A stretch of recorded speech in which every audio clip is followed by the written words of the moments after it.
Okay, Professor Nutt, we just had a session here where you did a talk about drugs and the work that you used to do when you were on the Advisory Council on the Misuse of Drugs.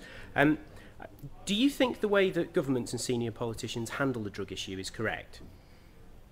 Well, obviously not, because clearly what I said was what I thought, and they objected violently and sacked me. So I think we need a complete rethink about drugs, and we've got to go to a properly science-based policy.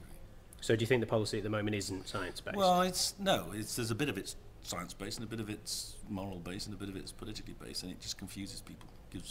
No one knows exactly what it means when a drug is in any particular class.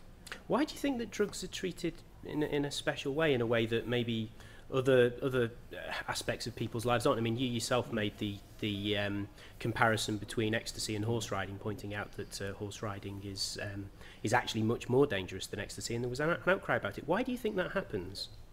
I'm not entirely sure. I think it's partly because people don't think. People actually, they'd like to have a reflexive response to drugs, and so they really, they don't want to think about the true underpinning of what's going on. I think also people are confused because drugs like alcohol and tobacco are illegal, and they kind of deny the fact that they're drugs, and so they kind of a lot of people are very comfortable with the fact that the other drugs are things that bad people take, the underclass take, and alcohol is what sort of the middle class, the sort of the working, there's a sort of bias, I think, about drugs as well, and it's also always stigmatizing people. I think a lot of people kind of see drugs as associated with, as an excuse for stigmatizing users. So it's a complicated thing, but mostly I think it's ignorance and never really thinking through the real implications. So if you could do one thing to change maybe the way our political system handles drugs, what would you do? I would completely dismantle the classification system, and I would rebuild it in an evidence-based way, and I would remove the penalties for drug possession. I think people shouldn't be penalised for possessing drugs or using drugs. They should be treated a different way, like in Portugal. We should understand why they use them and try to minimise the harms. But I think imprisoning people for using drugs is truly the most expensive and ridiculous way of dealing with a problem. Your new body, the Independent Council on Drugs, just briefly, how's that going to work? And do you think it'll be a rival to the Advisory Council on the Misuse of Drugs? So we've just renamed it, actually.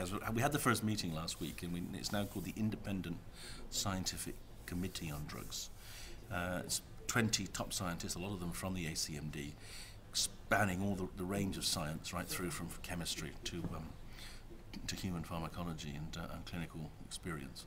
Yeah, I think this will become the voice of science on drugs in the country. I think the ACMD science group has pretty much disbanded. There's only 2 scientists left. They cannot do the science. I'm hoping eventually the government may well say, okay, we'll let the independent committee do the science, and we'll contract them to produce scientific reports, and then the ACMD can do policy and we can do science. And then people will know exactly where they stand, because at present everything gets mixed up with political interference. Do you think that the government actually will listen to your new committee then? I think the government will have to listen, because the people will listen, the public will listen, the media will come, and they're already coming to us as the opinion on drugs. And I think eventually the government will have to accept that we are we're the best scientific opinion they can get on drugs, and why not come to us? To do something other than that would actually there'd been endless battles between us, our scientists, and their scientists, and our scientists we've got stronger, very strong scientists. People would see that we were telling the truth, and they would never believe what the government scientists said. Professor Nutt, thank you very much for your time. Thank you.